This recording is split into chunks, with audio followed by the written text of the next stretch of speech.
اس سے پہلے برطانیہ، روس اور اب امریکہ بھی افغانستان سے چل دیے۔ افغانستان کیوں سلطنتوں کا قبرستان ثابت ہوتا ہے؟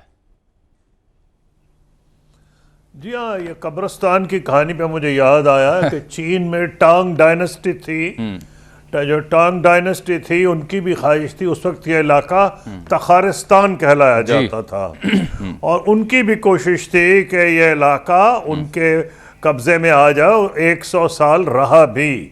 اس کی ایک خصوصی ایک اہمیت ہے جس کی وجہ سے مختلف ادوار میں جو امپیریل پاورز ہیں انہوں نے کوشش کی کہ اس علاقے میں جائیں۔ اگر آپ اس کو دیکھیں، اس کو ہارٹ آف ایشیا کیوں کہا جاتا ہے؟ اوپر دیکھ رہے ہیں سینٹرل ایشیا ہے، ایک طرف چین ہے، ایک طرف ایران ہے، آئل بیئرنگ گلف ہے، پاکستان ہے، بر صغیر ہے، یعنی کہ جب پاکستان بننے سے پہلے بھی جو تھا یعنی ہندوستان بر صغیر، تو یہ سارے کے درمیان اگر ہارٹ دل کا کام دیتا تھا وہ افغانستان دیتا تھا۔ یہی وجہ تھی کہ مختلف امپیریل پاورز کی یہاں نظریں پڑیں۔ یہ دوسری بات ہے کہ ایک چھوٹا دور تھا چین کے امپیریل پاور میں، ٹانگ ڈائنسٹی امپورٹنٹ تھی، لیکن جو ہم آج کل یاد رکھتے ہیں وہ برطانیہ کی 3 جنگیں جو تھیں، پھر اس کے بعد 19ویں صدی میں، اس کے بعد سوویت یونین، امریکہ۔ تو آپ نے پوچھا اہمیت کیا ہے؟ اہمیت تو یہ ہے کہ اس خطے کی ایک خاص اہمیت ہے، اور جو ایک یوریشین لینڈ ماس کہا جاتا ہے جس پہ بہت سی کتابیں لکھی گئی ہیں، یہ یوریشین لینڈ ماس اگر آپ دیکھیں، شروع میں جو مانگولز نے انویژن شروع کی یورپ کی طرف سے، تو وہ یہاں سے پولینڈ پہنچے تھے، یہ اس علاقے کے راستے میں آتا تھا۔ پھر ترک نسلیں بھی یہاں سے گئیں اور یہ بھی اس علاقے میں آتا تھا، اور مغل تو آئے ہی اس راستے سے ہندوستان میں تھے۔ تو اس کی ایک خاص اہمیت ہے، اور بابر جو ہے اس کا مقصد پہلے کابل کیپچر کرنا تھا، کیونکہ وہ نکال دیا گیا تھا اپنے علاقے سے، یہاں سے وہ یہاں آ گئے، اور ان کی 300 سال ایک لمبی سلطنت قائم ہوئی۔ تو افغانستان کی بہت سی باتیں اہمیت کی بات کی جا سکتی ہیں، لیکن اگر اب آج کے حال سے بات کریں تو بہتر ہوگا کہ کیا سبق سیکھا جائے، ہمیں کیا سبق سیکھنا چاہیے، طالبان کو کیا، اور امریکہ کو اور بین الاقوامی برادری کو کیا۔ بالکل بالکل، تو وہ میں امریکہ تک آن پہنچا تھا کہ امریکہ 20 برس پہلے جس انداز میں یہاں آیا تھا، جو ریزالو لے کے آیا تھا، اور پھر جس انداز میں اسے جانا پڑا، اس کو کیسے ہم سم اپ کریں گے اور کیا لے کے جا رہا ہے؟ ٹیک اوے کیا ہے؟ دیکھیں، امریکہ نے غلطیاں بہت سی کی ہیں، اور صرف یہاں نہیں کی۔ اگر آپ ذرا سی نظر دوڑائیں تو آپ دیکھیں گے کہ انہوں نے ویتنام میں کیا غلطی کی۔ ویتنام میں ان کا یہ خیال تھا کہ نارتھ ویتنام جو ہے وہ قبضہ کر لے گا ساؤتھ ویتنام پہ، اور روس ان کی مدد کرے گا۔ وہ ان کا مفروضہ ہی غلط تھا، اس کی جو بھاری قیمت ادا کرنی پڑی وہ آپ کے سامنے ہے۔ ایک آپ امریکہ کی سائیکی دیکھیں، وہ جس طرح آئے، جس طرح نکالے گئے یورپ سے، اور پھر جس تیزی میں امریکن کانٹیننٹ پہ انہیں قبضہ کیا اپنی طاقت کے زور پہ، اس نے ان کے نفسیاتی میک اپ میں ایک حصہ ڈالا ہے۔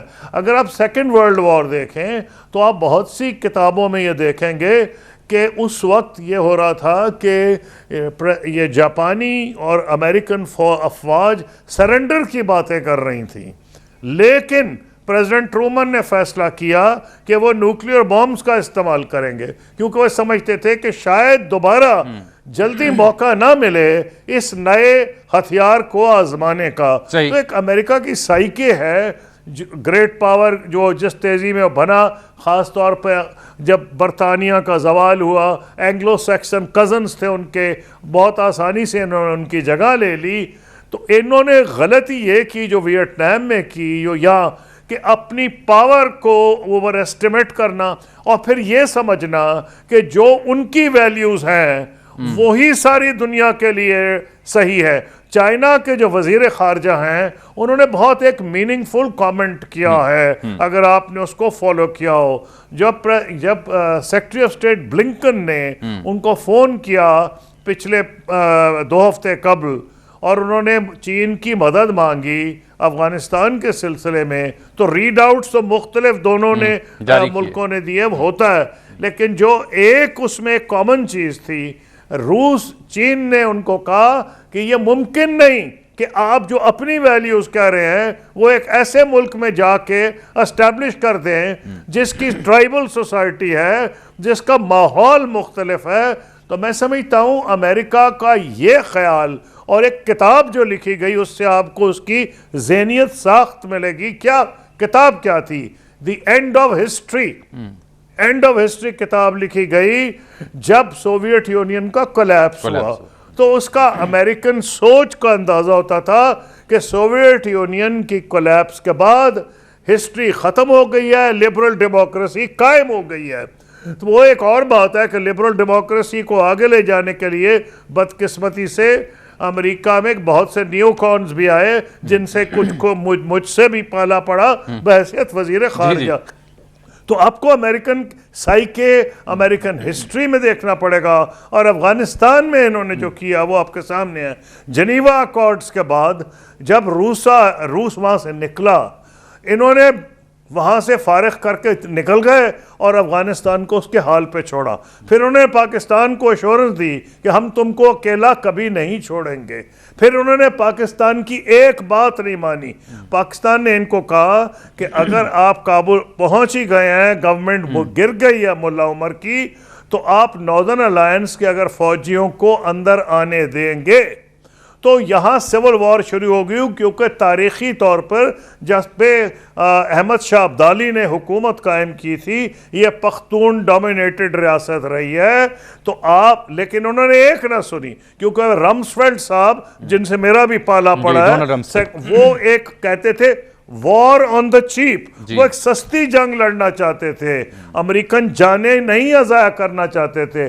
بقول ان کے یہاں کو اچھے ٹارگٹ نہیں، اچھے ٹارگٹ عراق میں تھے، وہ عراق چلے گئے۔ تیسری غلطی انہوں نے یہ کی کہ افغانستان کے مسائل سے نظر ہٹا لی اور عراق کی طرف گئے۔ تو غلطیاں بہت سی ہیں، اگر آپ پوچھیں گے سبق کیا ہے تو میں اس طرف بھی آ جاؤں گا۔ جی، میں وہی جاننا چاہ رہا تھا کہ اب ٹیک اوے کیا ہے، سبق کیا ہے امریکہ کے لیے، اور اس کے بعد میں آگے چلتا ہوں کہ اب ریجنل پاورز کے لیے کیا چیلنجز ہیں، پاکستان کا کیا رول ہے، لیکن سبق بھی پہلے اگر مختصر آپ خلاصہ بیان کر دیں، پھر آگے ذرا بحث کو بڑھاتے ہیں قصوری صاحب۔